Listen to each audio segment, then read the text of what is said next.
merci pour être venu malgré tout à participer de cette idée si sympathique qui est très chère à mon histoire, c'est-à-dire la culture des cafés. Je viens du sud du monde et l'idée qui évidemment n'est pas originale de l'Amérique latine, mais qui fait partie des écrivains intellectuels, c'est-à-dire passer longtemps avec des amis, des collègues, dans un café, en réfléchissant sur le monde, la littérature bien sûr, et la politique et tout ça. Donc je remercie les organisateurs, particulièrement Brigitte Fonty qui a eu la gentillesse de m'inviter, et aussi mon ami aussi Patrick Handel, que je crois qu'il a quelque chose à voir avec ça. Et bon, les titres, n'est-ce pas? Un jardin textuel au sentier qui converge, c'est une allusion à un des contes connus, très fameux, de cet écrivain qui, je crois qu'il mérite le nom des classiques que je parle avec Jorge Luis Borges, argentin, né en 1899, mort à Genève en 1985, et qui a une influence tellement importante. On en parlait justement avec Brigitte avant de commencer. Je crois qu'il a été en fait découvert de quelque façon en France. C'était un numéro de la revue Lerne, je crois, une revue littéraire, où on a traduit quelques récits de Borges qui, à ce moment-là, étaient connus simplement par une secte, je dirais, petit groupe, comme celui qui occupe les centres du récit dont je vais parler principalement, qui s'appelle le Congrès. Et il était connu, je disais, par une minorité, non, des gens, des initiés, pour suivre avec la métaphore de la secte. Mais à partir de ce moment, il a gagné un prix assez important. Ça, c'est les années 60, je crois, le début des années 60 en France. Le même prix, si je ne me trompe pas, que Samuel Beckett. Il a gagné un prix important. Et après ça, bon, le reste est histoire.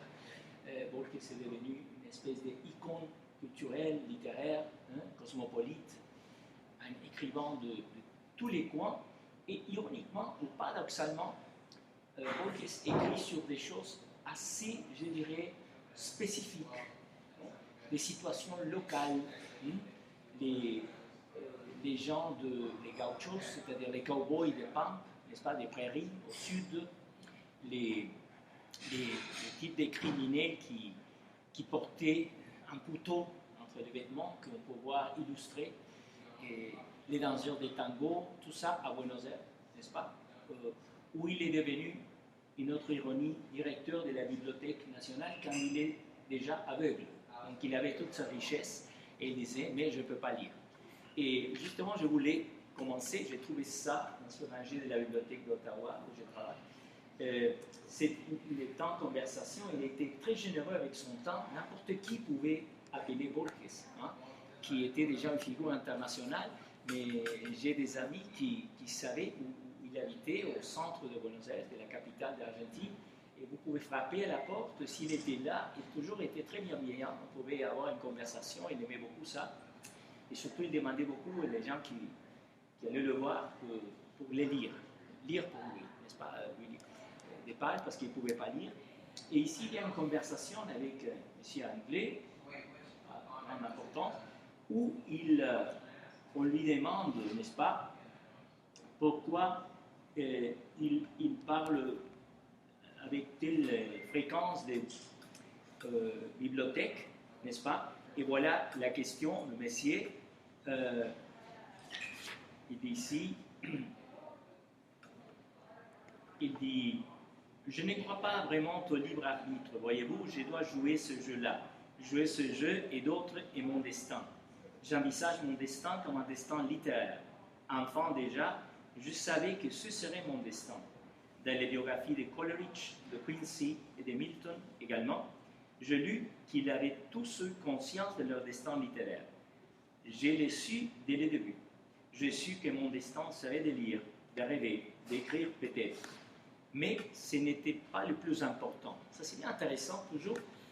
Je pense qu'on parle de l'avant-garde, il y a vraiment des idées qui anticipent tellement de théories, tellement de modes qui vont arriver après Borges, comme par exemple l'importance de la théorie de la réception. La lecture est si importante, si transcendantale que la production, l'écriture, n'est-ce pas?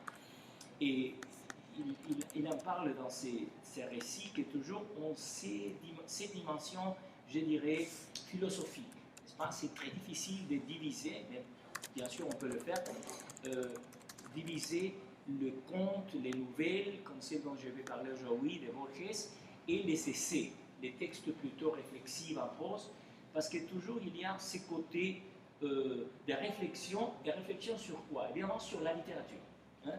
Les limites, les possibilités de la représentation, et ça c'est ce que je crois est une des choses les plus fascinantes de Borges. Donc il dit déjà, plus important qu'écrire, c'était lire. Et j'ai toujours continué, et voici l'image, hein, et j'ai toujours imaginé le paradis comme une bibliothèque, dit Borges. Le paradis bibliothèque, non comme un jardin.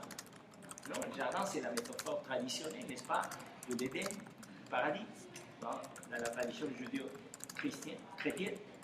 Et il dit, j'ai écrit ces vers dans un poème.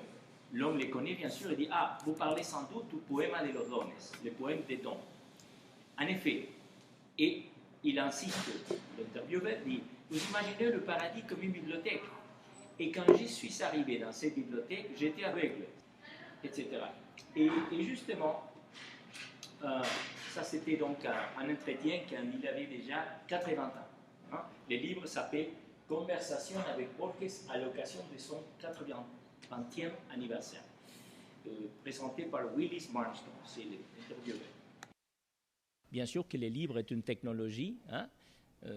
On parle, comme Marshall McLuhan parlait plusieurs fois, de la civilisation Gutenberg et post-Gutenberg, etc. Ce sont des technologies. Mais qu'est-ce que l'œuvre d'un tel monsieur, un tel intellectuel, écrivain, pourrait nous dire d'intéressant, de pertinent sur l'Internet, sur le web, n'est-ce pas? Il semble que c'est simplement un jeu, une espèce de plaisanterie, mais je ne crois pas.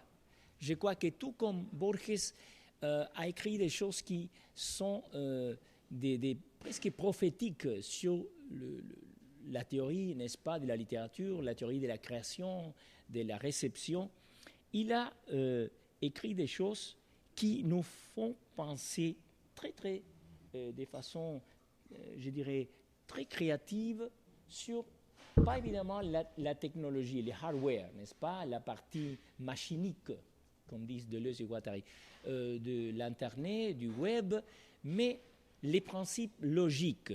Et avant d'entrer en sujet, voilà un bouquin que mon ami connaît bien. Dans l'œuvre collective, le Canada et la Société des Savoirs de 2007, produit ici par Patrick Ambert, un collègue de mon département, Pierre Lévy, n'est-ce pas, a écrit un très beau chapitre appelé « Société du savoir et développement humain », n'est-ce pas? Parce que le titre de cet ouvrage collectif est justement « Le Canada et la Société des Savoirs », il est en français. Et j'ai pris quelques notes, n'est-ce pas, assez intéressantes, parce que Pierre Lévy, il y a longtemps, il y a une chaire partagée entre mon département et Génie, à l'université, où il essaie pas faire la concurrence à Google, mais c'est plus ambitieux encore, il veut le détruire.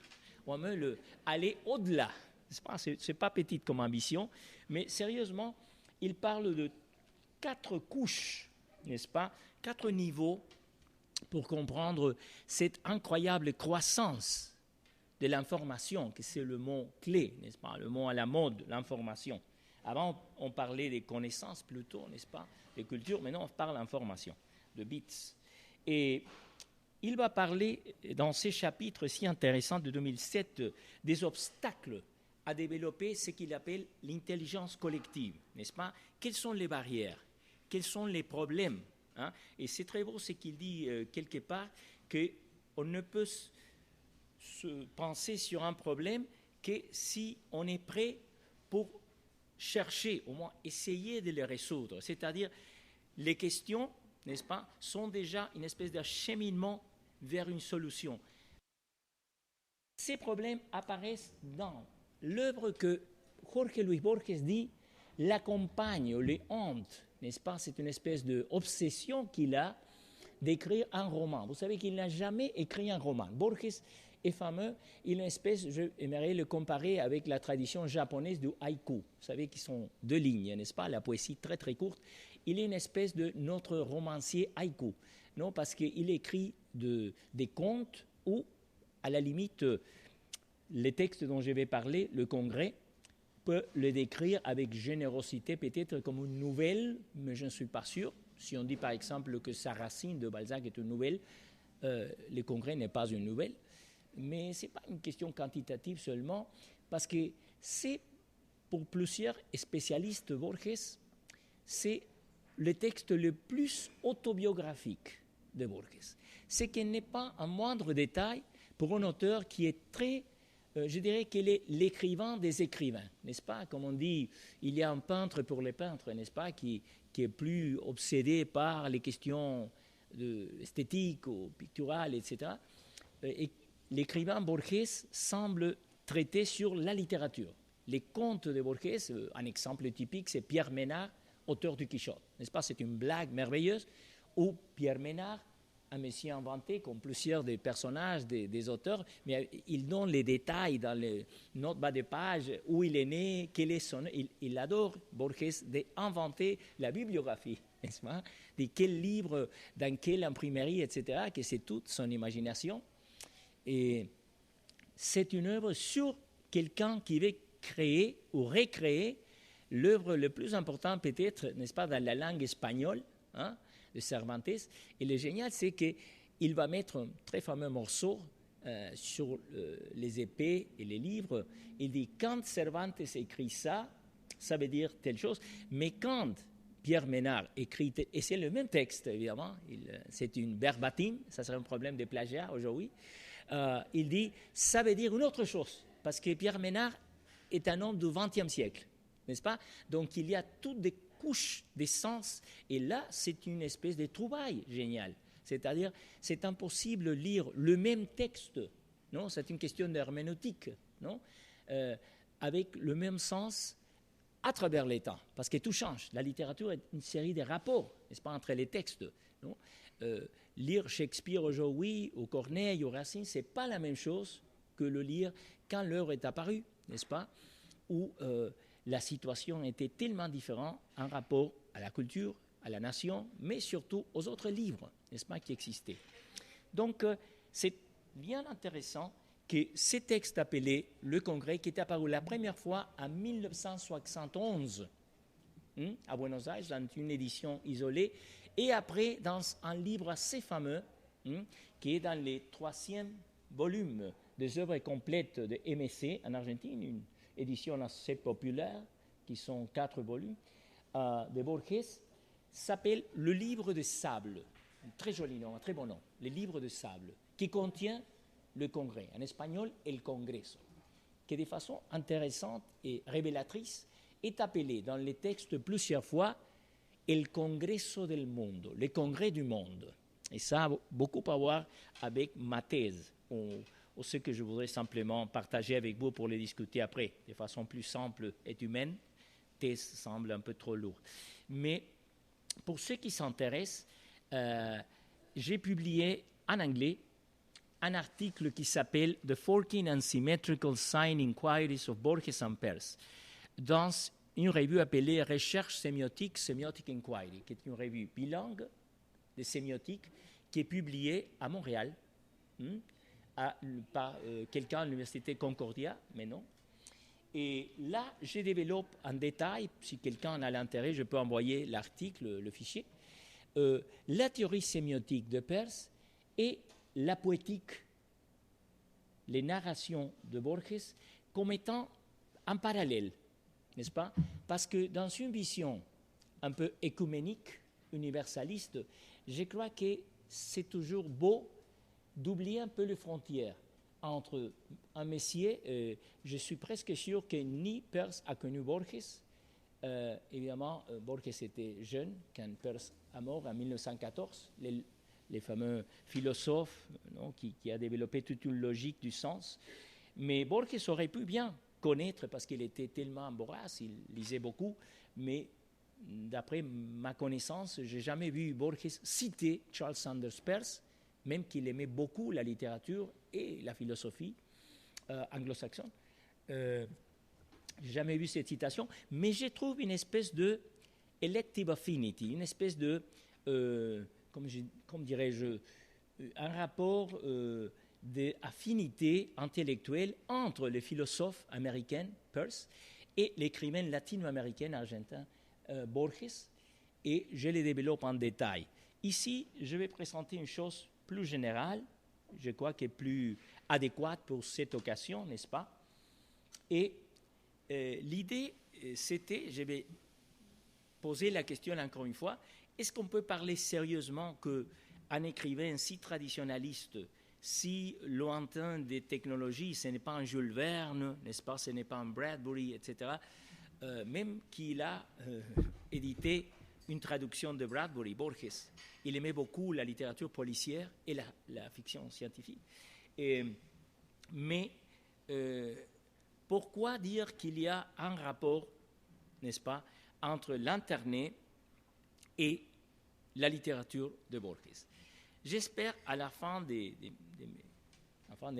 présenter mes idées aujourd'hui, essayer de montrer comment Borges a eu une compréhension foudroyante de comment la signification se développe. En retournant au chapitre de Pierre Lévy, il dit qu'un des obstacles les plus formidables pour que le web devienne ou soit l'instrument idéal de la croissance d'une intelligence collective, comme on est maintenant, je crois, dans la situation d'imaginer une telle intelligence, n'est-ce pas, qui serait une contribution magnifique à la démocratie de la connaissance, du savoir. Ce sont justement les langues, n'est-ce pas, la difficulté de traduire les concepts, les ontologies, comme il parle, enfin, il fait une analyse assez détaillée, donc je n'ai pas le temps de la présenter ici, mais j'aimerais bien que, si un jour vous les lisez, que c'est bien intéressant, Pierre Lévy, sur cette nouvelle façon d'utiliser les langues pour les moteurs de recherche sur l'Internet, pour vaincre l'obstacle des langues et des cultures. Si vous lisez après, n'est-ce pas, cette conte, cette nouvelle courte appelée Les Congrès, j'espère que votre vision de l'Internet, du web, va changer un peu. Une autre idée géniale de Borges, c'était qu'on pouvait lire Kafka comme étant le précurseur de la Bible. Parce qu'une fois qu'on lit Kafka, on lit la Bible d'une autre façon, il disait. Donc, il blaguait, mais de façon encore très lucide, avec la chronologie littéraire, l'histoire littéraire, en disant qu'une fois qu'on a lu Kafka, on ne peut jamais s'en passer. Et on va prendre quelques textes de ces textes classiques, n'est-ce pas, de notre culture occidentale, la Bible, et on ne pourra pas s'empêcher de dire « mais c'est kafkien ». Ce qui arrive à tel personnage, n'est-ce pas, c'est quelque chose qui aurait pu très bien être écrit sous l'influence de Kafka. Et pourquoi pas penser que Kafka vient avant, n'est-ce pas? Et ce jeu intellectuel, c'est justement d'un intérêt formidable, je pense, pour comprendre que la littérature, encore une fois, c'est une espèce de réseau infini, n'est-ce pas, des connexions.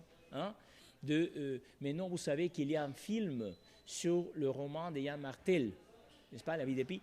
J'imagine que ça sera super intéressant pour plusieurs Canadiens qui ont lu, n'est-ce pas, le roman de Martel et qui vont regarder le film, relire, n'est-ce pas, le roman comme s'il avait été écrit, par exemple, après les films.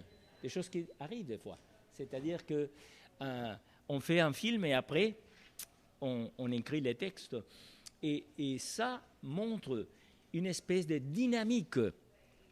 Ici, il y a une phrase fantastique de Pierre Lévy que je vais lire. Il dit « Dès qu'une information se trouve quelque part dans le réseau, bien sûr, il parle d'Internet, elle est accessible à partir de n'importe quel de ces nœuds. Les documents numérisés font virtuellement partie d'un hyperdocument dynamique. » J'aime bien beaucoup cette idée. Un hyperdocument dynamique universel. Restez avec cette idée. Hyperdocument dynamique universelle, alimentée par curiosité, transformée par l'ensemble des institutions et des individus qui participent au cyberespace. Mais je me demande, avant ça, avant l'Internet, ce n'était pas le cas pour les grands livres de la culture. Ils ne fonctionnaient pas aussi comme un hyperdocument dynamique universel, c'est-à-dire des bouquins comme la Divine Commedia, de Dante, n'est-ce pas? Quelques œuvres de la littérature universelle qui étaient partagées par des cultures absolument lointaines dans le temps, dans la langue. Non? Il avait une espèce de fonction de pont, n'est-ce pas? Ces œuvres qui deviennent des classiques. Non? J'ai ici la définition d'Italo Calvino, par exemple, un fantastique auteur italienne, qui dit quelque chose de très beau. Pourquoi lire le classique, n'est-ce pas? Il donne 14 éléments, et la première chose qu'il dit, c'est les classiques sont des bouquins sur lesquels on écoute les gens dire tout le temps « je le relis ». Jamais on les lit. Je le relis. Il y a une blague. Un prof a demandé à à la classe, n'est-ce pas, de lire Hamlet, non? Et il demande la semaine suivante, comment est-ce que vous l'avez trouvé? Il regarde une expression particulièrement négative de quelqu'un et dit, pourquoi? Vous ne l'avez pas aimé? Il était plein de citations, je n'aimais pas du tout. Il était plein de citations, n'est-ce pas? Parce qu'évidemment, avant de lire Hamlet, il était déjà lu par la culture. Les gens répètent des phrases, même en ne sachant pas, ils ne savent pas que ça vient de là, mais le tissu, n'est-ce pas, pour utiliser une métaphore que Roland Barthes utilise de façon si heureuse, le tissu que c'est la littérature, n'est-ce pas, qui nous joint dans quelques auteurs qui sont comme une espèce de lumière dans les chemins. Et donc, je pense que cette très belle phrase de Pierre Lévy, n'est-ce pas, les hyperdocuments dynamiques universels, pourrait être aussi une définition des livres de littérature qui, n'est-ce pas, arrivent à beaucoup de gens à travers un long temps. Avant de commencer à parler du congrès, je ne pouvais pas m'empêcher à citer, n'est-ce pas, deux éléments sur les classiques que Borges a écrit bien avant Calvino. Il dit par exemple, c'est un texte de 1952, dans une collection qui s'appelle Otras Inquisiciones, autres recherches pourrait être une traduction, n'est-ce pas? Ça montre pourquoi l'hypothèse que la textualité de Borges n'est pas si éloignée d'une textualité d'un philosophe, d'une logique, n'est-ce pas? Il réfléchit avec une telle luminosité, n'est-ce pas, sur la possibilité de représentation que je crois que ce n'est pas recherché de dire qu'il fait une recherche. Et par exemple, dans le texte sur les classiques de 1952, il dit on peut dire qu'il est classique le livre qu'une nation ou un groupe de nations ou les siècles ont décidé de lire comme si tout dans ces pages était délibéré, fatal, profond, comme le cosmos est susceptible d'interprétation sans fin. Voilà une sagesse énorme. Ce n'est pas, on peut dire, seulement, même principalement, la richesse dans les textes, mais plutôt dans l'interaction avec les textes, n'est-ce pas? Et c'est une idée que le créateur de la sémiotique, Charles Sanders Peirce, aurait aimé beaucoup s'il l'avait lu. Parce qu'il va dire qu'à différence de Saussure, que c'est l'autre grand penseur francophone dans ces cas, n'est-ce pas, de Genève, encore une fois, Genève est toujours aujourd'hui, je ne sais pas pourquoi, les linguistes sociaux avaient cette idée un peu statique, n'est-ce pas, du signe qui est insignifiant, signifié, ils donnent la métaphore, ce sont comme les deux côtés d'une feuille de papier, etc. Mais pour Peirce, c'est tout à fait différent, et c'est une idée très proche de la définition que j'ai lue de Pierre Lévy sur la connaissance dans le web. Il dit, Peirce, l'essence, c'est quelque chose qui est le produit d'un procès qui ne finit jamais, n'est-ce pas? C'est-à-dire, ce dont je parle maintenant a seulement de sens si vous les comprenez. Ou même si je regarde quelqu'un qui, n'est-ce pas, évidemment, n'a pas écouté bien ou est contre n'est-ce pas? Je vais essayer d'expliquer mieux, de retourner à la description, parce que l'essence n'est pas quelque chose de préformé, de préfabriqué, et quelque chose qui est en train d'arriver. Voilà, d'arriver. L'essence perse, la définition formelle, il l'appelle l'interprétant. Hein? C'est les produits de l'interprétation qui arrivent dans les temps, donc qui est tout le temps en train de changer, n'est-ce pas? Les moments où vous comprenez quelque chose, n'est-ce pas? Ça, ce n'est qu'une étape dans ces processus, qui s'est infini. Et donc, cette définition des classiques de 1952, il y a plus d'un demi-siècle, c'est incroyablement, je dirais, contemporaine, parce que ce que Borges est en train de décrire ou de penser, à un moment donné, il dit « Avant, je croyais que la beauté, c'était quelque chose d'exclusif de très peu de gens, de très peu d'auteurs. Mais peut-être, il va jouer un peu, mais je crois que c'est très sérieux ce qu'il dit. Peut-être, il dit, dans la langue hongroise ou malaise, il y a des œuvres géniales dont j'ignore l'existence, parce que je ne sais pas parler, n'est-ce pas, ces langues. Donc, c'est quelque chose que nous approche un peu à l'internet, qui pourrait dire aujourd'hui quelle personne, n'est-ce pas, qui connaît tout ce qui se passe sur le web. Ça serait d'une arrogance, n'est-ce pas, même je dirais d'une ignorance fatale. Hein? Parce que au moment où on finit cette phrase, le web a déjà changé. Il y a plus de pages, plus de connaissances. Il y a les bêtises, comme cette collection de bêtises, Bouvard et Pécuchet, vous vous souvenez de Flaubert? Quelle collection on pourrait faire aujourd'hui avec les blogs, n'est-ce pas, avec les Twitter d'hommes, etc. Et cependant, il y a des choses merveilleuses, soit des images, il y a des textes, mais c'est tellement difficile de tout ça, n'est-ce pas, comprendre, de tout ça, je dirais, s'apprivoiser, tout ça, impossible. Et je trouve ça déjà, des intimations de tout ça, dans ce texte. Une citation finale, je ne peux pas m'empêcher, elle est tellement belle, c'est dans notre texte, dans cette collection Autres recherches de 1952, s'appelle Notes sur George Bernard Shaw ou à la recherche de George Bernard Shaw. Borges a écrit, citation, « S'il m'était donné de lire n'importe quelle page d'aujourd'hui, celle-ci par exemple, comme on la lira en l'an 2000, je connaîtrais la littérature de l'an 2000.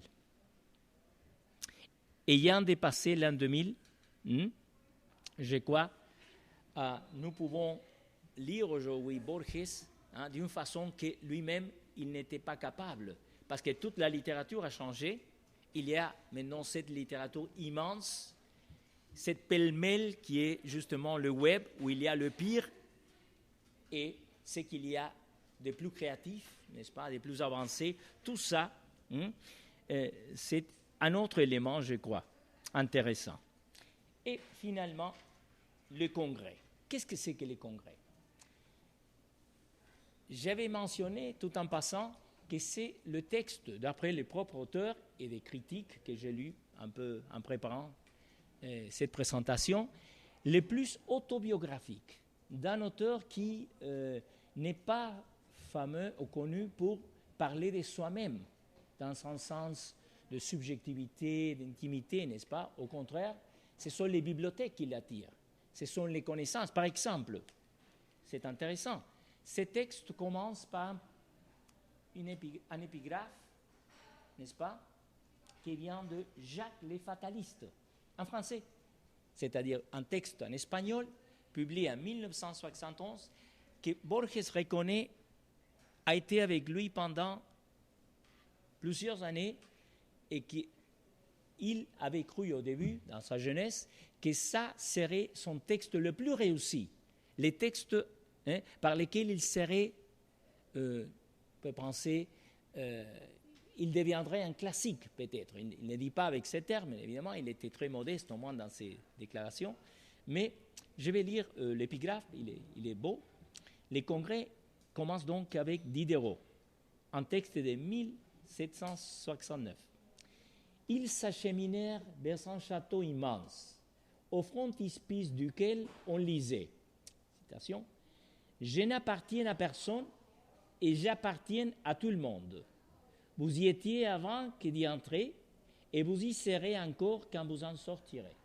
Voilà une espèce d'énigme, n'est-ce pas? Une énigme, parce que ce texte, le Congrès, est énigmatique. Il y a des choses comme, je ne sais pas si vous connaissez, c'est un des contes les plus cités, je ne sais pas si c'est le plus lu, mais les plus cités, c'est un des mots de Borges ou des phrases qui est entré dans la langue, je ne dirais pas populaire, mais dans la culture populaire, peut-être que c'est l'Aleph. Aleph, vous savez, c'est la première lettre, n'est-ce pas, de l'alphabet hébreu, n'est-ce pas? Et l'Aleph, c'est un conte merveilleux, antérieur bien sûr à ces contes, le Congrès, où il y a une juxtaposition brutale de plus vulgaire, je dirais presque obscène, n'est-ce pas, des éléments bas, avec le plus sublime, quelque chose de mystique, quelque chose de religieux, qui va bien au-delà du quotidien. Et si on lit par exemple ce classique merveilleux de la critique que c'est Mimesis, n'est-ce pas, la représentation dans la littérature occidentale de l'allemand Erich Auerbach, il dit dans le premier chapitre, n'est-ce pas, qui c'est un classique de la critique, il dit que c'est dans le Nouveau Testament où la séparation de humilis et sublimis, humilis c'est le bas, le prosaïque, le quotidien, les choses organiques, etc. Et le sublime, c'est évidemment ce qui est élevé, non, comme dans les tragédies de Racine, où il y a ces questions des nobles, n'est-ce pas, la noblesse. C'est tout mélangé parce que le roi des rois est né dans les fumiers, dans quelque chose de sale, n'est-ce pas? Il y a tout un chaos.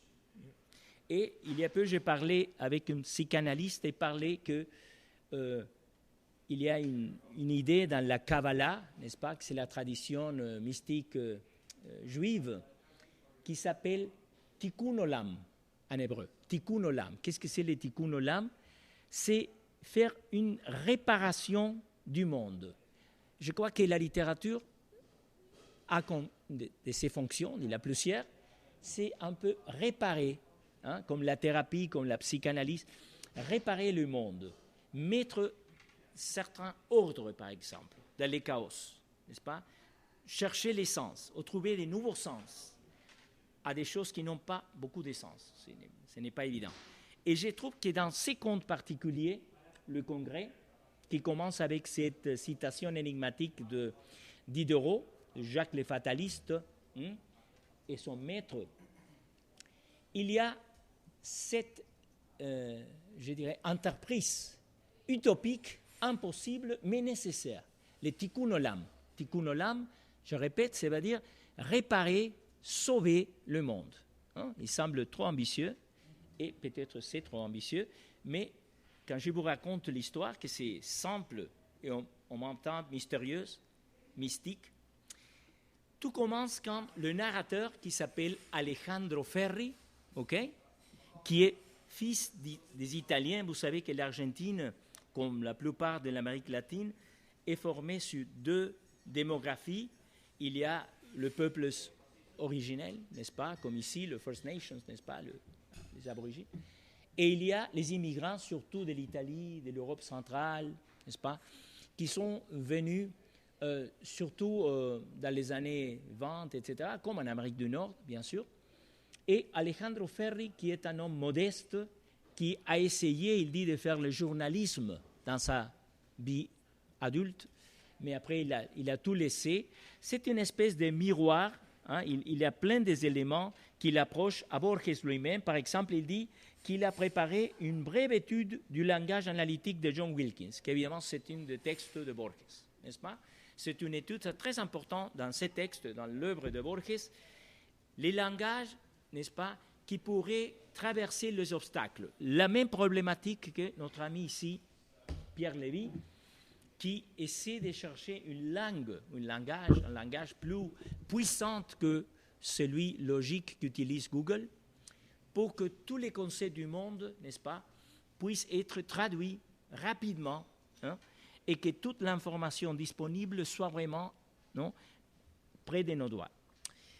Et ici, ce monsieur appelé Alejandro Ferri dit qu'il va aller contre une promesse qu'il avait faite il y a longtemps, parce qu'il est le dernier membre du Congrès du monde. Il est le seul qui a survécu, n'est-ce pas? Le Congrès du monde était une secte, était un groupe fermé qui se réunissait, et voilà ce mélange dont parle Auerbach, du humble avec le sublime, du bas et du haut. Ils se réunissaient dans une pâtisserie du Gaz, dans le centre de Buenos Aires. Okay? C'est un groupe d'une vingtaine d'abord, après ils seront moins, tout autour d'une table qui est présidée dans le sens fort du terme. C'est une figure vraiment qui fait penser à un leader naturel, même à une figure hiératique, religieuse, qui s'appelle aussi Alejandro, mais il vient de l'Écosse. Au moins, son père vient de l'Écosse, s'appelle Alejandro Glencoe. Et voici l'histoire d'Alejandro Glencoe qui a décidé de fonder les congrès du monde. Pourquoi? Parce qu'il n'a pas été accepté dans les congrès de son pays, et son pays étant le mien. Parce qu'il est uruguayen, il est un fermier, il a un énorme établissement avec le bétail, il est riche, très puissant, mais il a eu cette frustration, et comme une espèce de, de compensation, une espèce de tikkun olam, encore une fois, réparer le monde, mais peut-être c'est une hybris, une arrogance, comme disaient les Grecs, comme il n'a pas pu entrer dans les congrès de ce petit pays en Amérique latine appelé l'Uruguay, il a décidé de créer son propre congrès, Calais. Et ici entre une figure, un Prussienne, qui a participé de façon pittoresque, on peut dire, dans la Révolution française, qui s'appelle Anacharsis Lunis. Anacharsis Lunis, c'est très, je vais lire, c'est très court, mais ça vaut la peine, dont il a tiré l'histoire dans l'œuvre de Carlyle sur la Révolution française. Il dit « Don Alejandro caressa en temps l'espoir d'être député, mais les chefs politiques lui fermèrent les portes du congrès de l'Uruguay. Notre homme s'obstina et décida de fonder un autre congrès de plus ample portée. Il s'est souvent d'avoir lu dans une des pages volcaniques de Carlyle le destin de cet Anacharsis Cloots. Le vrai nom, ce n'est pas Anacharsis Cloots, mais c'est un personnage historique qui a été assassiné dans les périodes de Robespierre. Non, mais c'est fantastique parce qu'un jour, il a décidé d'entrer dans l'Assemblée, pendant 1789, il est entré dans une assemblée avec un groupe de 36 personnes en disant « Nous venons de tous les coins du monde et on veut aussi parler par l'humanité ». C'est très naïf, on peut dire, mais c'est exactement l'ambition qui sera héritée par ces Alejandro Glencoe, ce fermier puissant et un peu aveugle, comme on va voir, parce que au fur et à mesure que la trame se développe et que notre monsieur, le narrateur, Alejandro Ferri, qui raconte tout ça dans sa vieillesse parce qu'il sent que la mort est proche, il y aura un des membres du Congrès du monde qui va jouer, n'est-ce pas, le tohu. En hébreu, tohu, c'est le chaos. Il y a deux forces, donc. Le tikkun, que c'est l'ordre, la réparation, n'est-ce pas? Plutôt, c'est rétablir l'ordre. Et il y a le tohu, T-O-H-U. Tohu, c'est le chaos primordial. Non? C'est où il n'y a pas d'ordre, il n'y a pas d'essence. Et observez les noms parlants. Il s'appelle twirl. Twirl, en français, veut dire quelque chose comme tourbillonner. Il est un tourbillon, n'est-ce pas? Il est un chaos. Parce qu'il va être une tentation tout le temps pour détruire ces congrès. Il va dire d'abord comment est-ce qu'on va représenter le monde? Qui est-ce qu'on va représenter? Parce que vous, messieurs, il parle à le patriarche, qui presque ne parle pas, il est assis là en dirigeant le congrès dans les séances de chaque semaine, et il donne l'argent pour tout. Il dit, vous représentez qui? Les riches fermiers de l'Uruguay, ou les messieurs avec la barbe, ou les messieurs qui viennent de l'Écosse, etc. Donc, il joue avec l'idée philosophique de la représentation, mais pire encore, il va introduire la serpent dans ces congrès, dans ces sectes, parce qu'il dit il nous faudrait avoir deux choses pour que ça soit les congrès du monde et ça puisse représenter tout le monde. Il faudrait avoir une langue qui soit comprise par tous. Ils vont considérer l'espéranto, le Boluc, réinstaller les latins qui dit n'est pas jamais de mode, ça s'est écrit il y a 40 ans. Et la deuxième idée, que c'est une idée aussi, je dirais, catastrophique, c'est dire il faut avoir les livres qui représentent toute la connaissance du monde. Et ça, c'est le point le plus important pour mon analyse. Il faut avoir les livres, mais il va ajouter, et je vais lire la phrase parce que c'est vraiment fascinant, comment il l'explique ici.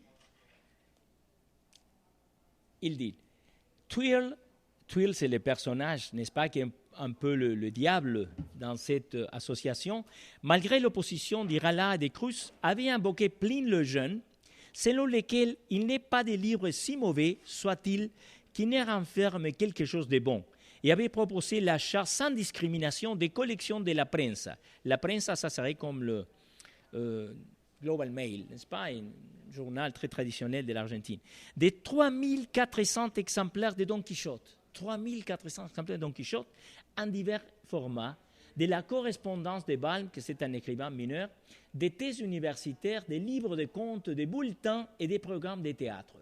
Tout est témoignage. Et ça, c'est le début de la folie. Parce que, qu'est-ce qu'il arrive?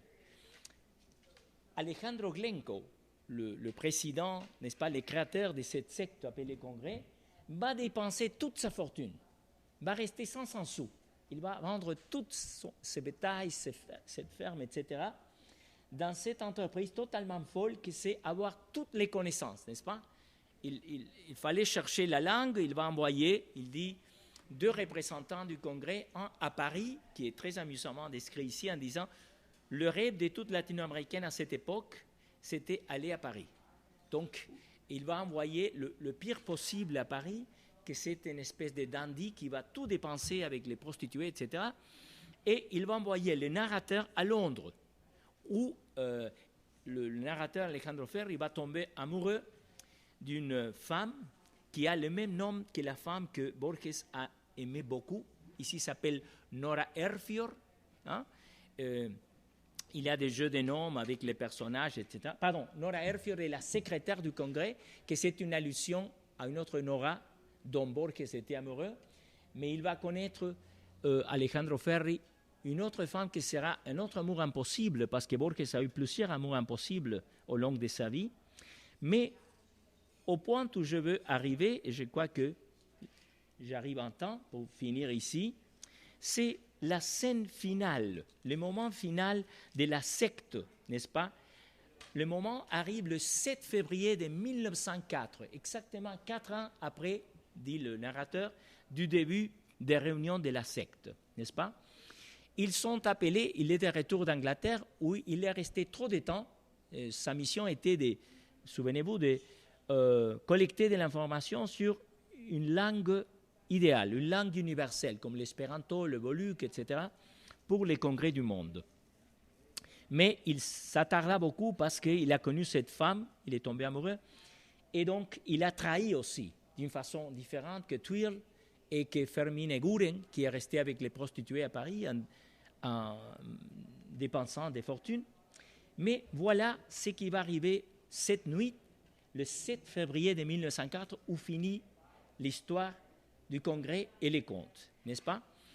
Ils sont invités à la maison que Alejandro Glenco a à Buenos Aires, où il y avait dans la cave et partout des piliers, comme vous imaginez, des énormes quantités chaotiques de livres, parce qu'il y avait des programmes de théâtre, il y avait des éditions multipliées, n'est-ce pas, de Don Quichotte, il y avait de tout, parce que Twirl l'avait un peu, je dis, fait tomber dans ce piège d'arrogance ou de vanité, parce qu'il disait peut-être c'est trop cher pour vous, vous n'avez pas l'argent. Et avec ce piège, le fermier acheta tout, continua à acheter. Et ils sont appelés à la maison, et il dit, amenez tous les bouquins et mettez-les dans la cour de la grande maison qu'il avait à Buenos Aires. Mettez tout ça. Il dit, quand sorte tout, il dit, ce qui est entassé là-dessous, qu'il ne reste plus un seul livre dans la cave. On décrit comment on prend tous les livres, et maintenant, puis vint en ordre qu'on mette maintenant le feu à tout ça. Il va faire tout brûler, tout brûler. Il regarde fasciné, n'est-ce pas, tout l'argent qu'il avait dépensé, vous vous souvenez, dans toutes ces entreprises utopiques et folles.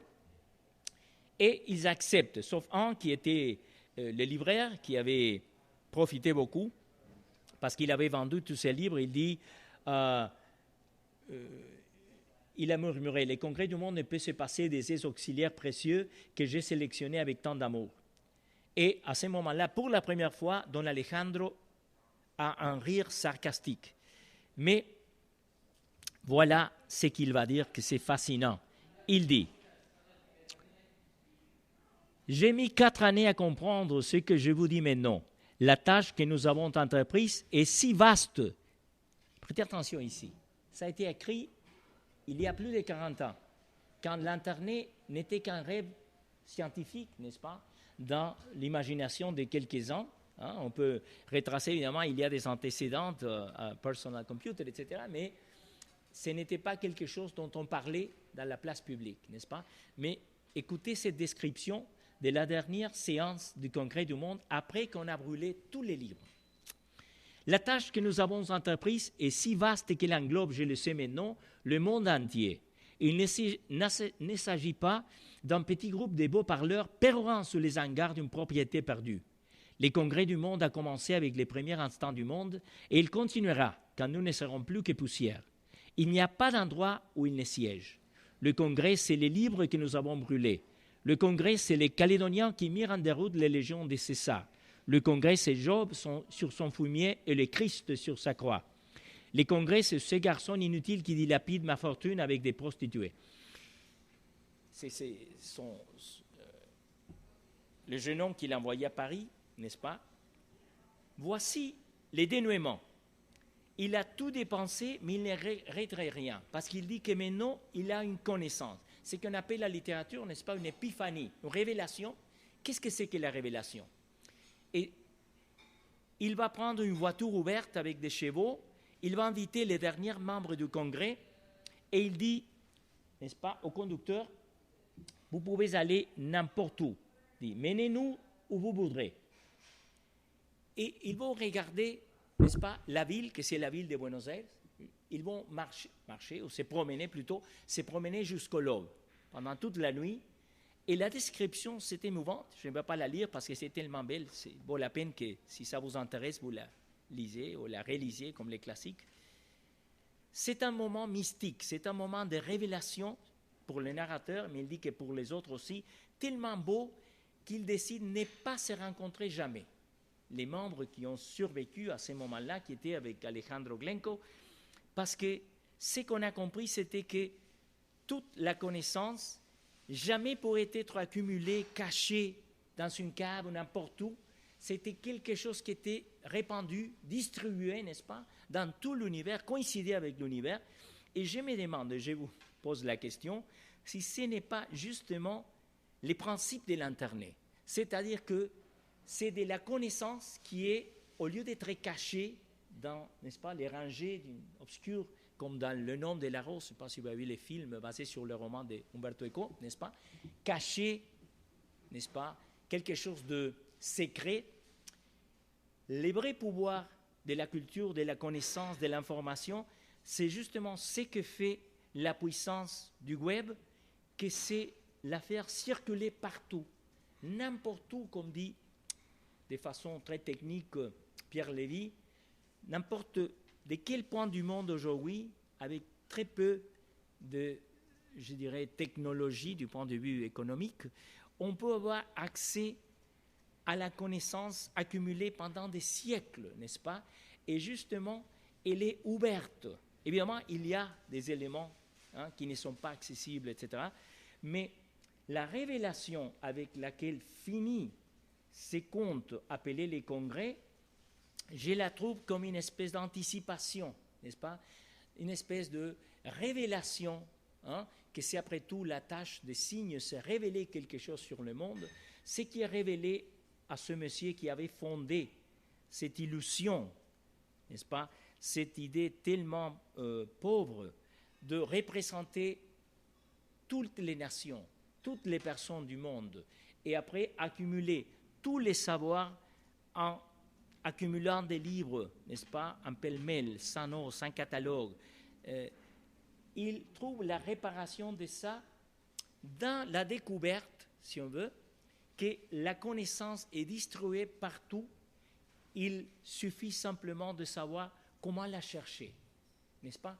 On finit avec un regard nouveau, un regard, je dirais, plus lucide, n'est-ce pas, sur l'univers, ici représenté de façon métonymique, si on veut, par la capitale argentine, Buenos Aires, mais ça aurait pu arriver à Montevideo, d'où le monsieur Alejandro Glenco habite vraiment. Et ça, c'est justement la croissance du sens, n'est-ce pas? Une croissance que, il y a des gouvernements autoritaires, évidemment, on écoute toujours que les moteurs de recherche dans quelques pays ont des obstacles, n'est-ce pas? On ne peut pas mettre Tiananmen en Chine, tout ça. Mais ce sont des petitesses, pas évidemment pour les gens qui doivent le souffrir, mais qu'on sait que dans le long terme, tout cela est tellement inutile comme cacher le soleil avec un doigt, que la magie, si on veut le dire comme ça, la magie du web, la magie de l'Internet, c'est justement mettre, n'est-ce pas, de façon ouverte, comme cette dernière promenade des membres du Congrès, toutes ces connaissances, n'est-ce pas, au bout des doigts. Et ça, c'est vraiment le pouvoir. Ça, c'est la puissance des signes, de la signification, de la littérature, par exemple, qui sera relue, réinterprétée par chaque génération, et chaque génération doit décider, même si ce n'est pas explicite avec une votation, chaque génération doit décider à nouveau quels sont les classiques, qu'est-ce qu'il vaut la peine lire ou relire, n'est-ce pas? Et qu'est-ce qui sera mieux d'oublier, de laisser tomber dans l'oubli, n'est-ce pas? Et qui peut-être sera redécouvert dans le futur, comme le dit Borges quelque part, hein? Sur le futur, je n'en sais rien, hein? Mais il respecte la tradition. C'est que l'histoire nous a donné comme, n'est-ce pas, quelque chose de valable, mais que chaque génération doit repenser, réinterpréter. Et, d'après moi, ce dernier voyage dans une voiture ouverte jusqu'à l'aube, c'est un voyage mystique, mais c'est le voyage de la connaissance, une connaissance sans limite, artificielle au moins, hein, et qui évidemment va mettre toujours, hein, énervé les gouvernements, surtout les gouvernements les plus autoritaires, hein, les plus dictatoriaux, mais que tôt ou tard, n'est-ce pas, ça sera évidemment révélé et ça va changer notre destin. Et je crois que dans ces contes où il n'est question jamais évidemment de la technologie dans le sens littéral du terme, on peut lire, si on partage quelques-unes des idées que je viens de présenter, hein, on peut imaginer, n'est-ce pas, où est les secrets, au moins pour les humanités, n'est-ce pas? Et je vous recommande de lire beaucoup ces chapitres sur la société de la connaissance de Pierre Lévy, dans le volume Le Canada et la société des savoirs, où il y a ces documents dynamiques, hyper-documents dynamiques, dont parle en 2007 Pierre Lévy, mais ici, je crois que cette vision, et le mot vision, je crois, c'est bien choisi, cette vision mystique, n'est-ce pas, de la connaissance comme quelque chose d'ouvert, quelque chose en continuelle croissance, s'approche beaucoup à la théorie sémiotique que je trouve la plus adéquate aujourd'hui pour penser les mondes, hein, et aussi ça nous sert pour penser la littérature. Voilà un peu les pensées que je voulais partager dans ce voyage sur les jardins textuels, hein, au sentier qui converge entre ce monsieur qui est mort en 1985, Jorge Luis Borges, et la technologie qui nous étonne, n'est-ce pas, tous les jours, mais qu'il faudrait mettre toujours, je pense, en connexion avec les humanités pour la comprendre mieux. Pas pour un sens simplement moral de qu'il faut le faire, mais parce que ça nous rend plus lucides. Ça nous permet de comprendre cette continuité logique, n'est-ce pas, entre le passé, le meilleur qu'il y a du passé, non, la pensée, la textualité de ces messieurs-là et tant d'autres, et les développements des connaissances d'aujourd'hui. Merci pour l'écoute et pour être venu en tant qu'enseignant. Merci beaucoup. Si vous avez des questions.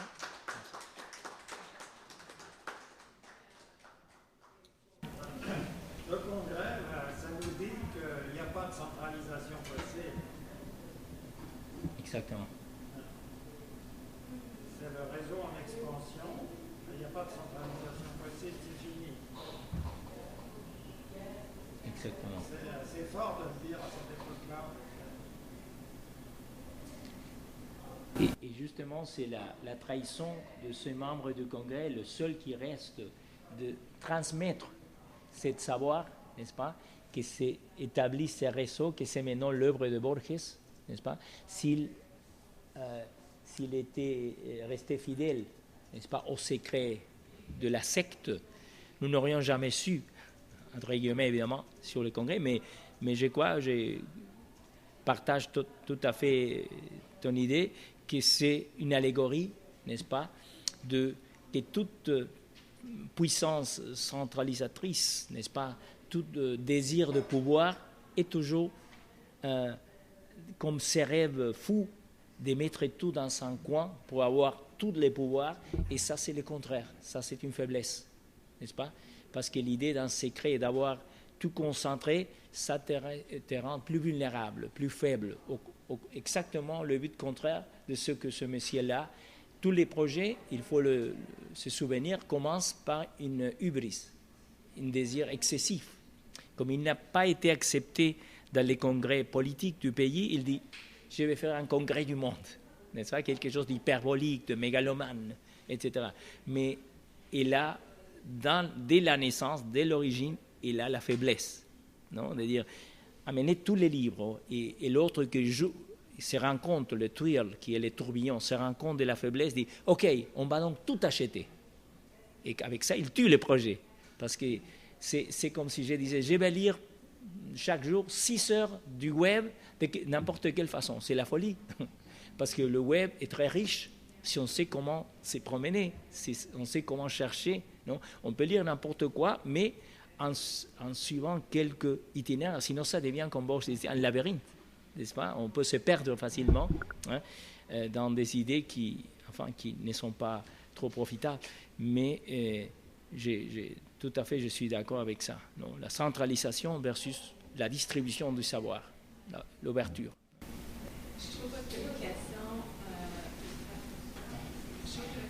illustre brillamment votre propos, en fait, parce qu'on vient de comprendre que Borges, on fait une relecture de Borges avec les yeux d'Internet. Et donc Google ou Internet, aujourd'hui, la façon dont on conçoit qui fait partie de notre façon de voir maintenant. Donc on relie Borges d'une façon complètement différente. Un Borges qui n'existait pas à l'époque où il écrivait, en fait. Donc si je comprends donc, cette nouvelle lecture, on pourrait maintenant dire Borges écrivain de l'extrême contemporain d'Internet et son œuvre littéraire a une politique différente de ce qu'elle était initialement. Absolument, je crois que justement la richesse d'un auteur, comme dit Italo Calvino, vient de que les interprétations, je me souviens maintenant si c'est Borges ou Calvino, je crois que les deux sont très proches, provient de cette interprétation sans fin, n'est-ce pas, qui justement veut dire que chaque époque va trouver des réponses à des nouvelles questions, non, si le texte est suffisamment riche, évidemment, mais c'est surtout l'interaction. Et dans ce texte de 2003, je parle de cyborgs, non, en jouant avec cyborg, parce que je les trouve vraiment un pilote, parce que skiver en grec veut dire pilote, n'est-ce pas, celui qui dirige, qui conduit le navire dans le cas des Grecs, mais que la technologie moderne a pris à resignifier, n'est-ce pas, parce qu'on parle de la cyberculture, n'est-ce pas, le cyberespace, mais c'est un mot, encore une fois, c'est une relecture de la civilisation grecque classique, n'est-ce pas, parce que pour eux, la navigation était la vie. Il était une civilisation de la Méditerranée, n'est-ce pas, et c'était des matelots, etc. Et Borges, je partage aussi cette idée, je pense, est tellement intéressant pour le lire aujourd'hui dans le nouveau contexte tellement différent, parce qu'on peut lui dire, bon, Borges, c'est question du passé, il était un messier, on toujours là des photographies où il apparaît avec des livres, on n'imagine pas avec un tablette, n'est-ce pas, et tout ça, mais je crois que les notions comme l'Aleph, la possibilité, l'Aleph, ça serait super intéressant de lire aussi dans la clé du web, parce que qu'est-ce que c'est l'Aleph, cette petite sphère, non? Et c'est dans la cave, encore une fois, c'est une cave de la maison d'un écrivain très mauvais, dont il se moque avec férocité, c'est typique de Borges, non? C'est une espèce de synthèse de tous les mauvais écriteurs qu'il y avait à l'époque, et il s'en moque, mais c'est dans la maison de cet écrivain du pire qu'il va trouver cet objet merveilleux, où il peut voir le passé, le présent, le futur, élever tout le monde, n'est-ce pas? Et qu'est-ce que c'est que le web? Non? On peut voir le musée britannique, on peut visiter des choses, on peut voir la pornographie, la pédophilie, le pire et le mieux, tout dans un pêle-mêle incroyable, n'est-ce pas? C'est pour ça que les deux termes hébreux, j'ai trouvé, sont intéressants, parce que à la fin du congrès, il y a, n'est-ce pas, le tikkun olam, c'est-à-dire il y a la réparation, n'est-ce pas? Cette promenade dans la voiture ouverte permet de rétablir l'ordre, c'est-à-dire j'étais un fou, mais il vaut la peine, dit le monsieur qui a perdu le plus, a perdu toutes ses propriétés, toutes ses richesses, mais il dit, mais maintenant j'ai compris. Et ça arrive beaucoup dans la littérature de Borges, que arriver à comprendre quelque chose, c'est le plus cher de tous les prix, la compréhension. Et je me demande quel est l'essence de la littérature, si ce n'est justement ça, n'est-ce pas? Si on relit un auteur ou on découvre un auteur, c'est justement parce que ça vous dit quelque chose sur vous-même, sur le monde, sinon, à quoi bon le lire, non? Et cette épiphanie, cette découverte d'Alejandro Glencoe, n'est-ce pas? Et vraiment, il y a quelque chose même de mystique ou de sexuel. Il les compare, il dit, avec plusieurs images de la mystique traditionnelle. Mais c'est surtout la connaissance comme ouverture au monde, n'est-ce pas? Ce qui nous rend plus sages doit être ouvert.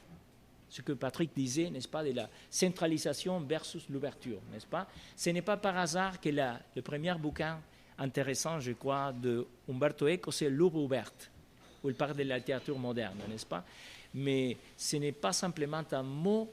Je pense que la théorie sémiotique de Peirce, que j'ai essayé dans cet article de rapprocher à la poétique de Borges, c'est justement le sens comme quelque chose qui n'est pas, n'est-ce pas, qui ne préexiste au dialogue. Le sens est un dialogue avec nous-mêmes d'abord, parce que toujours on est en train de penser, même quand on ne parle pas à un autre, on pense, et la pensée c'est un dialogue, n'est-ce pas, interne. Et évidemment, quand on jette, le mot symbole vient du grec, jeter, c'est un jeton, quelque chose qu'on jette. On jette pour recevoir des retours quelque chose de plus. Si je vous invite et vous dis « Ah non, jamais », je suis étonné, parce que si je suis arrivé à vous inviter, c'est parce que j'avais l'idée que peut-être vous serez intéressé, etc. Donc, toujours, le sens est quelque chose d'avantage. Voilà la croissance. Quand on fait cette promenade avec laquelle finit le récit, il y a évidemment une croissance de tout le monde. Tous se rendent compte à ce moment-là qu'ils sont différents qu'au début, que quelque chose, n'est-ce pas, leur est arrivé, et que les congrès du monde, comme dit Alejandro Ferri, je vais lire, c'est tellement beau, il dit, ils vont comprendre que les congrès existaient vraiment. Le monsieur qui a fait tant de désastres, il dit, j'ai voulu faire le mal et j'ai fait le bien, n'est-ce pas? Et il dit, voilà, il dit, ce qu'importe, ça c'est les mots du narrateur, ce qui importe, c'est d'avoir senti que notre plan, dont nous nous étions tant de fois moqués, existait réellement et secrètement, et qu'il était l'univers tout entier et nous-mêmes. Ça, c'est vraiment intéressant. Que notre plan, c'est-à-dire, le plan était une folie, mais comme dit au début du récit, même la trahison, c'est-à-dire révéler ce qu'il avait juré n'est pas révélé, ça fait partie du congrès, il dit. Je crois que c'est vraiment un condensé de la sagesse du Borges déjà âgé, déjà très mûr, n'est-ce pas, qui réfléchit sur l'essence de la littérature. Et c'est pour ça que je trouve qu'il y a une affinité possible avec cette nouvelle technologie de la connaissance infinie, en croissance, que c'est le web, que c'est l'Internet, où il y a, n'est-ce pas, tout. Mais il faut décider, il faut chercher, n'est-ce pas? C'est impossible de tourner les dos à cette technologie. Personne, seulement comme une blague, dirait non, je m'en passe. Je crois qu'il faut se réfugier dans les livres. Ça serait justement le contraire de ce dont il parle ici, n'est-ce pas? Je crois que ce n'est pas les matériels, les supports matériels, ce qu'importe, mais c'est cette croissance du sens, n'est-ce pas? Si on lit ces contes dans une Kindle, ou si on les lit dans une précieuse édition signée par Borges, qui blaguait toujours qu'il avait signé tellement de bouquins que les livres qui seraient les plus coûteux quand il était mort, c'est sans sa signature. N'est-ce pas? Ça serait le plus valable. Mais je crois qu'il a compris de façon étonnante, n'est-ce pas? Parce que ce monsieur qui on n'associe pas, comme j'avais dit au début, avec la nouvelle technologie, avec, n'est-ce pas, la fiction scientifique, a compris une chose plus importante, que c'est la connaissance comme quelque chose de dynamique, de toujours être en train de changer et nous changer, n'est-ce pas? Parce que c'est pour ça que la fin est une fin heureuse. Ça pourrait être très mélancolique, très amer. Non, le monsieur en pleurant parce qu'il a perdu son bétail, il a perdu ses propriétés, bon, du point de vue de sens pratique, c'est totalement le chèque total. Mais de l'autre point de vue, de ce que l'allégorie nous appelle à lire, je crois, c'est avoir compris c'est quelque chose de merveilleux. Non, les Grecs avaient le nom de phronimos.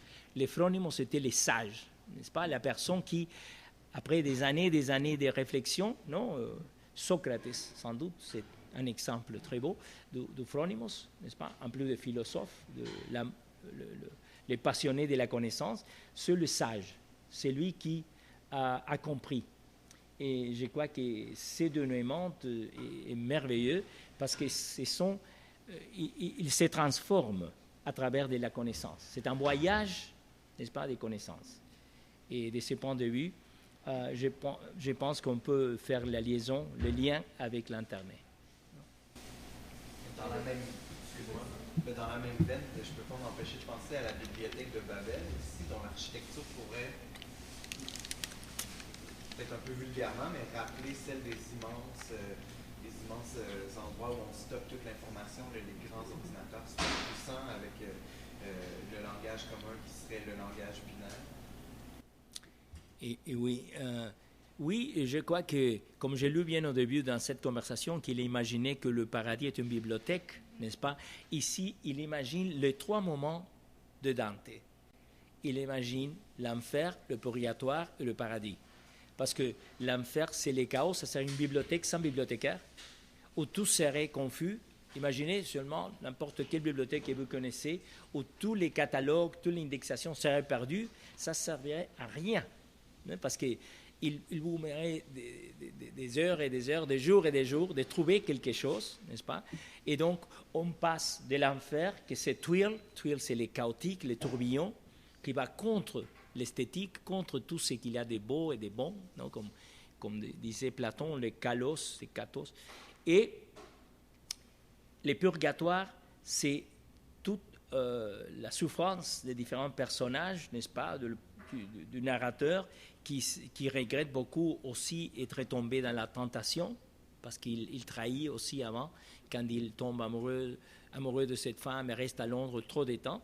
Et finalement, il y a la vision du paradis, que c'est un paradis de bibliothèque, non? Mais c'est la bibliothèque de l'univers, non? C'est la même chose qu'il dit dans son texte sur les classiques, quand il dit « Avant, quand j'étais jeune, j'ai pensé que la beauté était une exclusivité. Non, c'est une vision élitiste, aristocratique. Non, il faut être quelqu'un d'extraordinaire. Non, mais il va dire un peu ironiquement, mais je crois avec sagesse, dit la beauté la plus étonnante peut être écoutée dans un dialogue de rue, un dialogue quelconque. Non? Et si on pense à des différentes esthétiques, en Bertolt Brecht, en Flaubert, etc., qui racontent, par exemple, dans Un cœur simple, ils racontent des choses qui sont apparemment sans aucune importance, Non, la vie de Félicité, qui est Félicité, n'est-ce pas?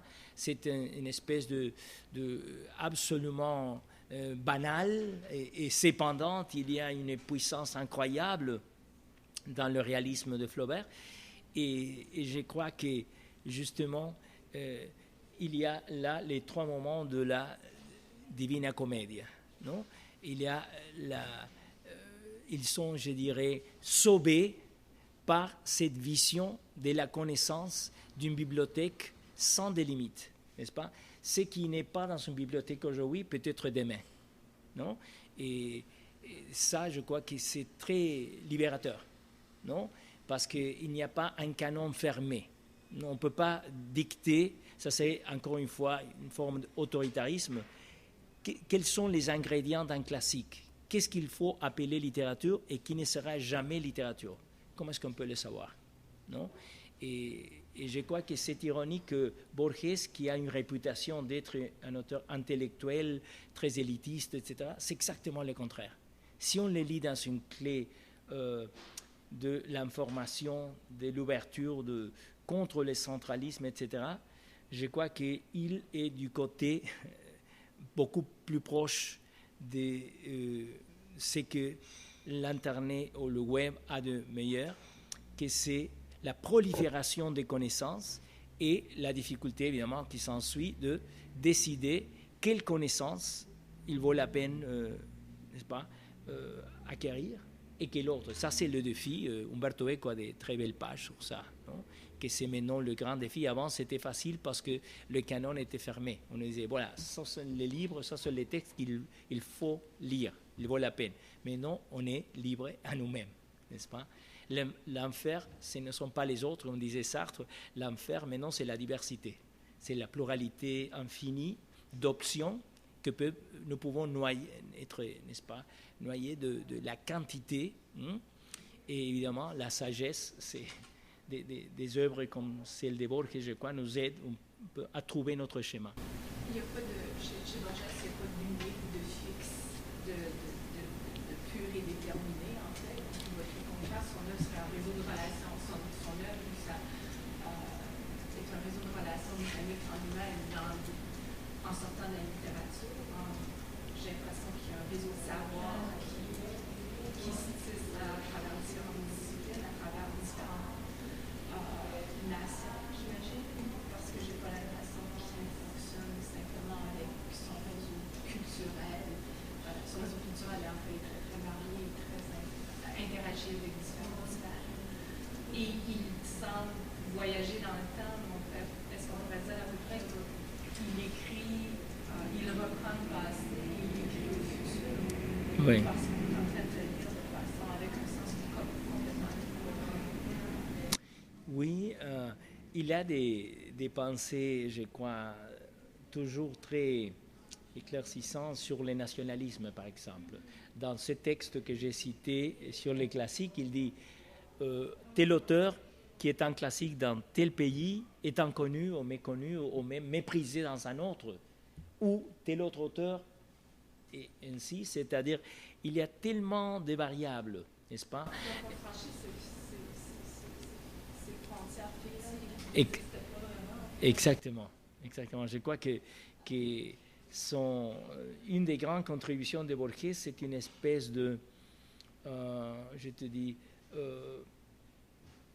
manque de préjugés, n'est-ce pas, sur ce qui devrait être lu et apprécié, parce que, comme il dit dans ce texte que j'ai cité plusieurs fois, ce bien peut être le cas que c'est notre ignorance plutôt, n'est-ce pas, ou nos préjugés qui déterminent, n'est-ce pas, quelles sont les œuvres qu'il vaut la peine lire, etc., et non l'intérêt même de l'œuvre qui seulement peut arriver dans le rapport, c'est-à-dire dans une lecture qui est toujours un risque.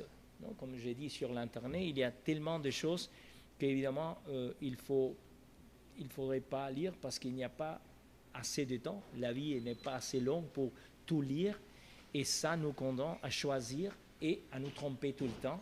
Hein. Ce qu'on appelle dans la sémiotique le fallibilisme, la possibilité de se tromper toujours. Je trouve la littérature de Borges est très conscient de cette erreur tout le temps, de la possibilité de manquer au but de la beauté, n'est-ce pas, de la durée, d'écrire quelque chose qui peut-être sera oublié par le futur, mais avec cette conscience, le résultat, je pense, c'est fascinant parce qu'il y a une énorme conscience de soi, une espèce de réflexivité, comme on dit aujourd'hui, n'est-ce pas? Il y a dans chaque page de Borges, et il est très aisé de trouver comment il y a, n'est-ce pas, un peu un Flaubert, c'est la même chose, d'une autre façon évidemment, ou dans Joyce, n'est-ce pas, que c'est un des grands écrivains du XXe siècle du point de vue de la réflexivité. Quelles sont les limites, n'est-ce pas, de ce qu'on est en train de créer? Pour qui est-ce qu'on fait ça? Qui va lire, n'est-ce pas? Et qu'est-ce qu'il va comprendre? On ne sait pas. Comme il dit dans les pages sur notes sur Georges Bernard Shaw, si je pourrais savoir comment est-ce qu'on va lire ça dans le futur, je connaîtrais la littérature du futur, n'est-ce pas? Et ça montre comment l'essence, encore une fois, pour me répéter, n'est pas quelque chose a priori qui préexiste, n'est-ce pas? Si on lit Borges en pensant qu'il est un échec, qu'il est un élitiste, qu'il est quelqu'un qui parlait des choses absolument intellectuelles, inutiles, bon, le résultat sera probablement ça, hein, parce qu'on a cette capacité humaine, ce qu'on appelle la prophétie autoréalisée, n'est-ce pas? Si je crois quelque chose, ce qui va m'arriver probablement, c'est cette chose, n'est-ce pas? Négative dans ces cas. Mais si et ça serait bon pour des plans de cours futurs de littérature, comment est-ce qu'on redécouvre, n'est-ce pas, les auteurs que la tradition nous conseille, nous dit, ah, c'est intéressant de lire Borges. Mais toujours, il faut dire pourquoi. Pourquoi est-ce qu'il serait intéressant de les lire? Dans ces dialogues, il dit à un moment donné, je conseille les lecteurs que si vous vous ennuyez avec un livre, le laissez tomber. Jamais le lire contre le goût, non? Et ça, je crois, c'est un conseil très sage, non? Dire que si c'est un classique, soit les Quichotte, soit Hamlet, soit Madame Bovary, il faut absolument que ça nous dise quelque chose, donc que l'interprétation soit capable d'enrichir ma vie, et moi-même en le lisant et en partageant mes impressions, qui sait, dans un blog, n'importe où, l'expérience devient plus riche pour les autres.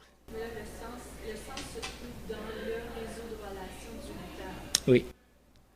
C'est que le concept d'intertextualité qui vient de Bakhtin, Kristeva, etc., je crois qu'il trouve son complémentaire dans la notion de, comme vous dites, cette sémiose, comme dit Peirce, c'est-à-dire l'essence comme une série de rapports qui ne finit jamais, parce qu'au moment où on va finir maintenant, on va couper parce qu'il y a des limites pratiques, c'est tard déjà, tout le monde est fatigué, mais qui sait, d'ici à moi, quelqu'un dit « Ah, je me suis souvenu de quelque chose » et en regardant un film, un blog, un videogame, qui sait, n'est-ce pas?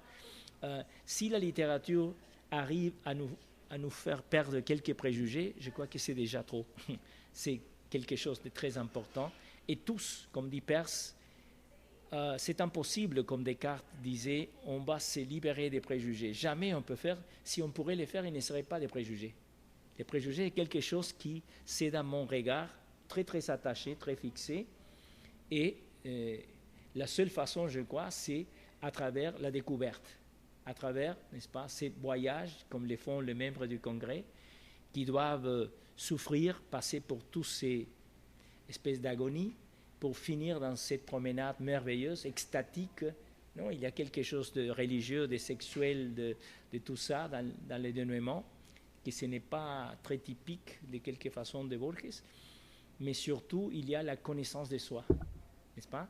Et la connaissance de soi, pour la sémiotique, c'est pour moi le plus intéressant et le plus ravissant de la théorie de Peirce, c'est qu'il ne sépare pas les signes ou représentations du monde. Il y a une continuité, n'est-ce pas? Parce qu'on ne peut pas penser sur le monde, n'importe quel aspect, la gastronomie, la sexualité, tout, il faut avoir des signes, soit des images, des paroles, des gestes, enfin des sentiments, comme il dit, de feelings, c'est-à-dire des pures qualités mais c'est toujours des représentations. Faire l'opposition entre signes ou représentations du monde, c'est tomber dans le piège cartésien, c'est-à-dire l'esprit et la chair, les corps, etc. Ça, c'est le dualisme. Si on tombe, et je crois que Borges jamais tombe là. Ce que je trouve intéressant, c'est que vous êtes en train de... À vous écouter, je suis en train de penser que finalement, le concept de base ici, c'est par exemple de parler de littérature contemporaine, littérature moderne, et donc le concept n'existe plus, littérature du 18e siècle, littérature médiévale, littérature anglaise, littérature française, ça ne veut plus rien dire. Parce qu'on abolit les littératures encore davantage, tout dépend du réseau de la relation, de la signifiance ou de la complexité dynamique avec laquelle on va interagir avec peu importe l'objet, peu importe lequel idée il vient. Oui, je dirais que grâce à, par exemple, la technologie de l'hyperlien, n'est-ce pas, qui nous connecte instantanément, c'est l'idée de l'encyclopédie, mais beaucoup plus pratique, on peut traverser un roman moderne à l'instant, n'est-ce pas? Quelqu'un peut préparer une édition critique, j'imagine, qui vous met en contact avec une œuvre du XVIIIe, XVIIe siècle, n'est-ce pas? Et ça ferait ces voyages littéraires beaucoup plus intéressants. Mais je me souviens d'une œuvre qui m'a beaucoup impressionné quand j'étais jeune, d'un Polonais qui s'appelle Jan Kot. Et s'appelle Shakespeare Our Contemporary, à moins la traduction en anglais que j'ai lue. Il était magnifique parce qu'il a pris par exemple Richard III, non? L'histoire de ce roi maudit, qui est la mode parce qu'on l'a découvert sur un parti, mais non, allons. Et il parle comme si c'était un drame brechtien, un drame politique dans la guerre froide. C'est génial. Il prend chaque 6 pièces de Shakespeare, mais dans une clé psychanalytique, politique, n'est-ce pas? Et je crois que ça, fait par monsieur qui évidemment a bien réfléchi, mais ça c'est un peu ce que l'Internet peut nous permettre de façon plus aisée aujourd'hui, n'est-ce pas? On pourrait partir du contemporain, je dirais, amplifié, n'est-ce pas? Qui... À force de cliquer, de lien en lien, on sait plus où on se trouve. Tout ce qu'on est, c'est dans un jeu de relation. Donc, peu importe le site, peu importe. Oui. Avec Borges, c'est ce que j'entends présentement. Donc, il y a des liens qui se font avec le passé, mais je suis en même temps en train de faire des liens avec un auteur contemporain que je suis en train de lire en disant, bon, ben, il s'est inspiré de Quignard, par exemple, ce qui est impossible. Mais cette pensée d'hyperdocument dynamique universel permet justement de faire tous ces liens-là et de trouver un sens oui. qui est plus riche. Et oui, ça me fait penser à un concept dont on n'a pas parlé aujourd'hui, que c'est la mémoire collective. Et je crois que quand on trouve des auteurs intéressants, pour ainsi dire, il y a vivante la mémoire de tout ce qui est arrivé avant dans bon morceau de littérature. Et quand on lit aujourd'hui quelqu'un comme Borges, qui est mort il y a plus de 20 ans, ça, évidemment, enrichit notre mémoire. Et ça, c'est le danger de cette civilisation on peut dire, de l'anachronisme planifié, n'est-ce pas, où tout ce qui vaut mieux, c'est les derniers, ce qui est en train d'arriver demain pour consommer. Et je dirais que parler de consommer une œuvre comme celle de Borges, c'est tout à fait inadéquat. C'est plutôt, elle nous met en rapport avec ce qu'il y a de plus avancé aujourd'hui, comme cette hyperdocument dynamique, mais aussi avec ce qu'il y a de plus intéressant dans la tradition, soit la Bible, soit l'Iliade, n'est-ce pas? Tout ce dont il est question dans Borges, qui n'a pas peur, je crois, de le faire contemporain. Il est contemporanéiste, on peut dire. Il le rapporte à nos vies, à nos préoccupations. Et ça, c'est, je crois, un peu le destin de la littérature, non? De gagner son actualité à travers cet acte toujours complexe, difficile et fascinant que c'est la lecture. L'idée d'auteur contemporain devient tout à fait superflue. lecteur contemporain. Oui. Et oui, c'est le lecteur qui va mettre en contact les différents, n'est-ce pas, possibles influences. Non?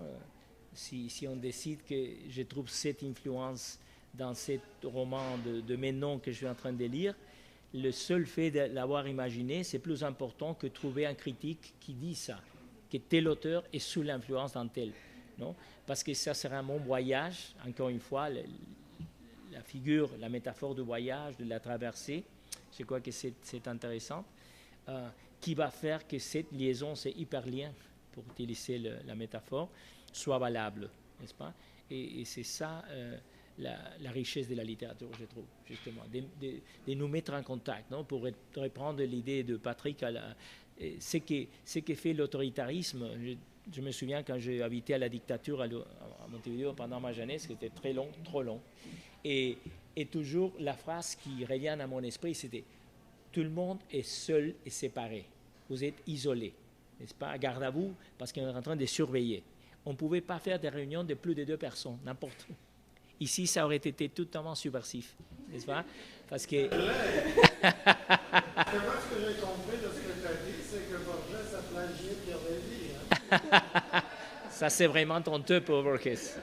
Shame on him. mais c'est vrai, c'est l'idée de tout autoritarisme ou dictature, je crois, c'est l'idée de que nous ne mettions pas en contact. Ils ont plus de pouvoir quand plus nous habitons en présent isolé, n'est-ce pas, en présent pur, presque. Non? Ça, c'est la chose géniale de Orwell dans 1984, parce qu'il travaille dans le ministère de la vérité, qui c'est vraiment du mensonge, et là, n'est-ce pas, il faut couper tout le temps tout lien avec le passé, parce que le passé est réécrit selon n'est-ce pas, ce qui est convenable.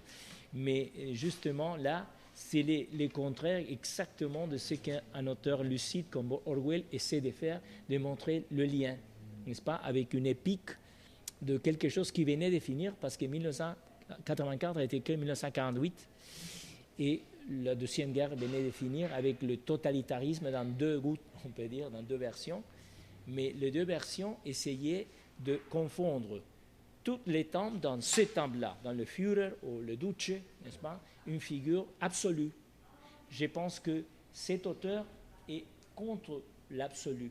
C'est un auteur, Borges et tant d'autres, qui vont lutter pendant toujours est facile et aisé, si vous allez en Amérique latine, vous allez écouter et lire qu'il n'était pas un auteur politique. Je crois exactement le contraire. Il y a peu d'auteurs si politiques, si engagés. Non? Si on définit politique comme essayer de trouver les bons chemins dans la police, dans la vie. Non? Et je crois qu'il est engagé tout le temps à faire ça, à travers les récits, les essais, même les entretiens qu'il donnait partout. Et ça, c'est impressionnant, parce que simplement, il ne les faisait pas de façon langue de bois, en répétant des clichés, en disant, bon, la liberté, c'est ça, il faut la définir, etc. Parce que ça, c'est toujours dualiste. Ceux qui sont de ces côtés sont libres et bons. Les autres sont méchants et prisonniers, non? Et vous n'allez jamais allez trouver ça dans Borges. Il ouvre des chemins, il fait les choses plus complexes, et il y a une image très belle de Peirce, le philosophe, qui dit, quand on vit toute la vie avec des lunettes bleues, on finit par ne plus voir le bleu, parce qu'on a toujours les lunettes. Non, il faut les enlever. Je crois qu'ici, il y a un maître pour nous enlever les lunettes, pour nous permettre de voir et découvrir des choses qu'on oublie normalement. Et c'est, par exemple, ce dont vous avez parlé, c'est que les étiquettes, les classifications contemporaines, anciennes, traditionnelles et tout ça, vraiment... évidemment, sont des choses du point de vue historique, chronologique, non? Mais comme cette idée de Borges de dire que peut-être Kafka vient avant la Bible, parce qu'une fois qu'on a lu Kafka, c'est difficile de ne pas voir la Bible comme kafkienne, n'est-ce pas? Et je crois que c'est une idée très puissante, n'est-ce pas? Et des gens comme ça nous aident à comprendre la vitalité et le pouvoir des idées, non? Et ça, c'est déjà quelque chose. Échapper au canon historique. L'échappée au canon historique Et oui. qui est imposé par les institutions dominées dans un sens. Et oui. Exactement. C'est pour ça, je crois qu'il y a une envie, un désir très fou de mettre Borges dans quelques classifications étroites, justement pour empêcher que toute la subversion, on peut dire, de sa littérature arrive. Non? Et dire, ah non, c'est un auteur difficile, intellectuel. Qu'est-ce que ça veut dire intellectuel? Il a des idées, mais tout le monde a des idées. Il y a des bonnes idées, des mauvaises idées. Tout le monde est intellectuel. Et je trouve qu'il était vraiment démocratique dans son sens révolutionnaire du terme. Non? Comme l'Internet et le web est démocratique dans son sens révolutionnaire du terme. Parce qu'il vous met en contact avec des choses qu'avant, il fallait avoir l'argent, voyager, visiter un musée, que ce serait impossible de faire, non? Pour des questions économiques, politiques, etc. Et pouvoir le faire, c'est absolument libérateur, n'est-ce pas? Et je crois que c'est ça, une des valeurs politiques de la littérature, c'est nous aider à découvrir que toute classification est limitée et bornée. Et il y a des conséquences vraiment négatives, n'est-ce pas? C'est pas pour dire que c'est impossible. Il faut évidemment dire, bon, la Renaissance, le Moyen-Âge, tout ça est bien. Mais aussi, il faut le contraire. Il faut dire, bon, mais comment est-ce qu'il dialogue? Non? L'idée grecque est encore super excellente. L'idée des dialectiques, des dialogues, non? Comment est-ce que, parce que s'il n'y a pas un dialogue, à quoi sert comprendre que cette époque s'appelle Moyen-Âge et que Rabelais a écrit telle chose et telle autre? Ne sert à rien. Et je pense que c'est une littérature de la libération. C'est ça. OK? Merci. Bon, merci à vous. Merci beaucoup.